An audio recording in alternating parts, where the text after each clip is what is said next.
To keep the Philippines moving forward, each of us plays a role in bringing about change that's greater than good. Greater than the good we can achieve alone. Greater than the good we can achieve with our current capabilities. Philippine civil society has long been the nation's partner in achieving positive change. It has made vital contributions to social development and nation building. From trailblazing innovative program designs and even establishing a mechanism for self-regulation widely recognized as a best practice in the world. But the potential of civil society to do greater good is achievable when the mechanisms for transparency, accountability, and effectiveness are robust within these organizations. To help fulfill this potential, USAID initiated the Strengthening the Capacity of Civil Society Organizations project. The project's goal: to help civil society organizations become more capable in delivering sustainable and significant impact. USAID's involvement with civil society actually dates back several decades.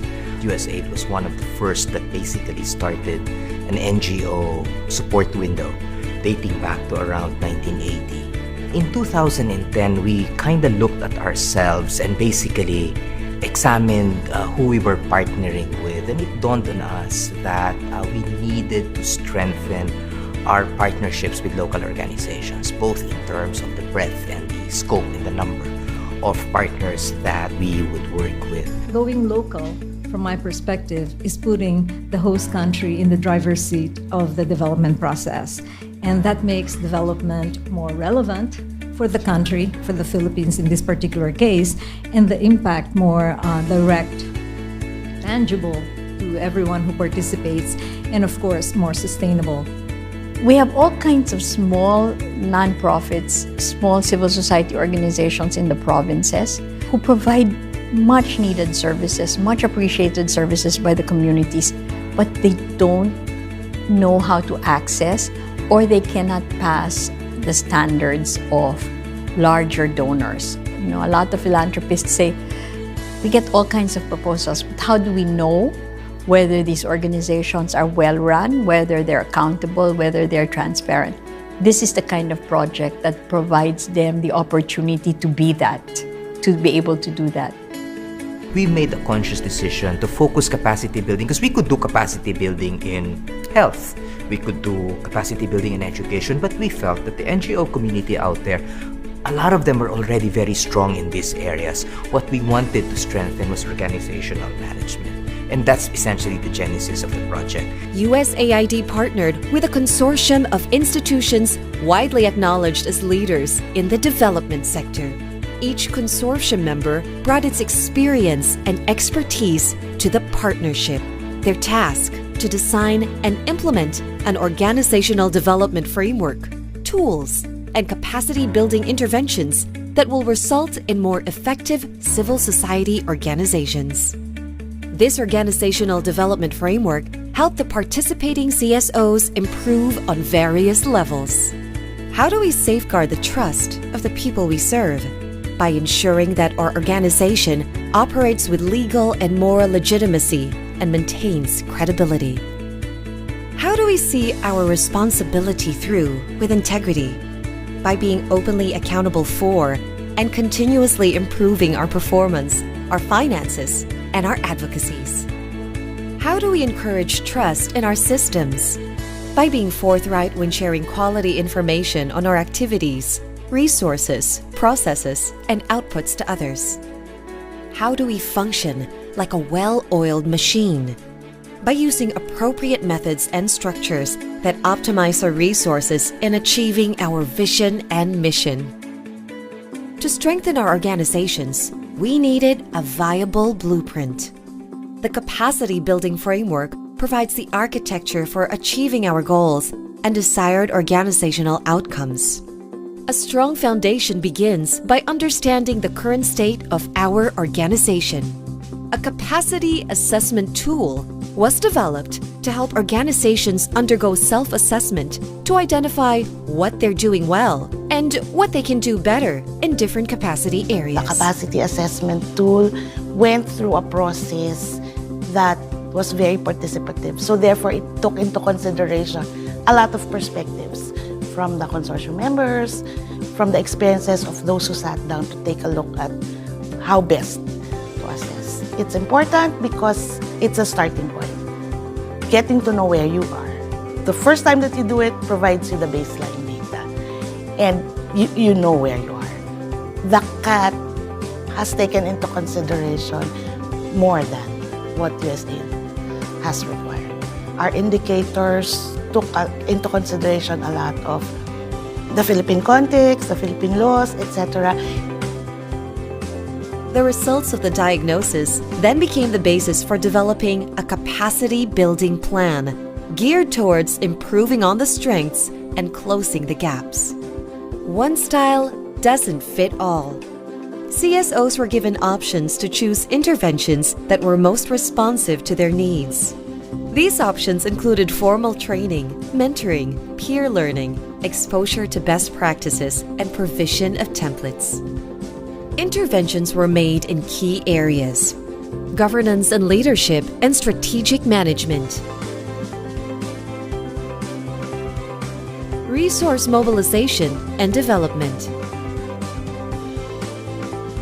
program design, implementation and management, and monitoring and evaluation. Financial management, administrative management, and human resource. These interventions resulted in better capacitated CSOs. Guided by the framework, CSOs would have been able to achieve sustainable and significant impact, become relevant and accountable to its stakeholders, and effectively compete for and manage donor resources.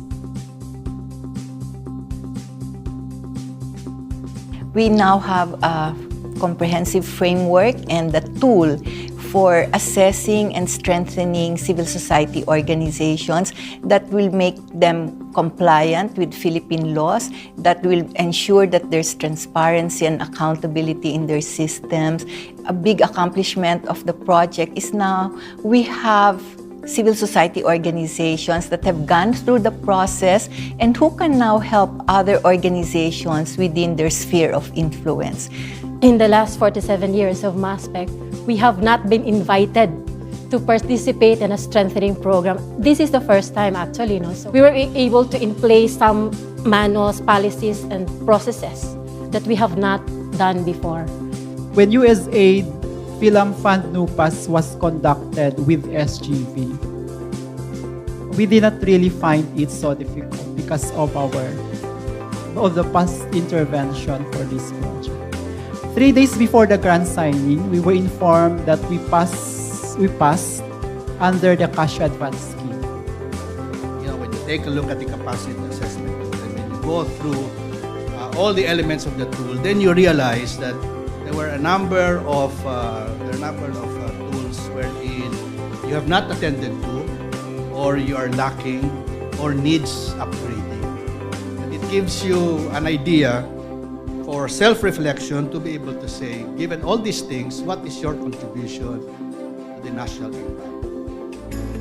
After 3 years of implementing the Capacity Building Interventions Framework, over 100 CSOs now have improved policies, systems, and procedures to become more transparent, accountable, and sustainable.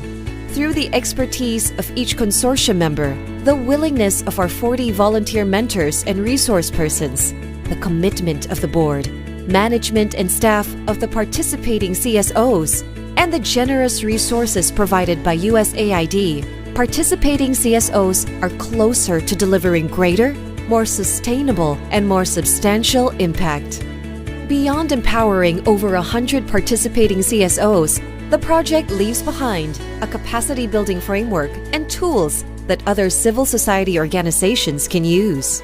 A pool of civil society leaders trained in organizational development and CSO networks that are better able to capacitate their own members. We now have a pool of civil society leaders who were trained in OD, organizational development, organizational change. And because of their commitment to the sector, they will always be there as a resource pool that can be called upon to assist CSOs. It was very fulfilling to see that some of their beliefs have changed in terms of what to do and what not to do. That's the most important thing for me as a mentor. Passing NUPAS, it's a validation of their hard work. This is our legacy. It's such a fulfilling experience that we're able to come up with a tool and be able to support this project that in the end will basically help the NGOs push it a little bit further. It's really not just the NGOs as the end, beneficiary, but really the partner communities of which these NGOs actually serve. And it's really being able to improve the quality of life of the Filipino people. New organizations as partners may be a high risk, but it's worth it. They bring to the table things that we ourselves and previous partners are not able to. They bring a diversity of ideas and innovation that we would never be able to achieve if we keep working with the same groups over and over, and if we talk to ourselves only. In fact, I have talked a lot about this project in our efforts that it has gone beyond the Philippine shores. My other peers in other USAID around the world have learned about this project. Some of them have copied the request for proposals and are doing this also in their own missions. I hope that this will continue and we will be able to influence much more than the numbers that we have now. Maybe 1 year down the road, they will even improve on what we have done. Empowering CSOs to be greater than good, so that our nation can be greater than it was yesterday and greater than it is today.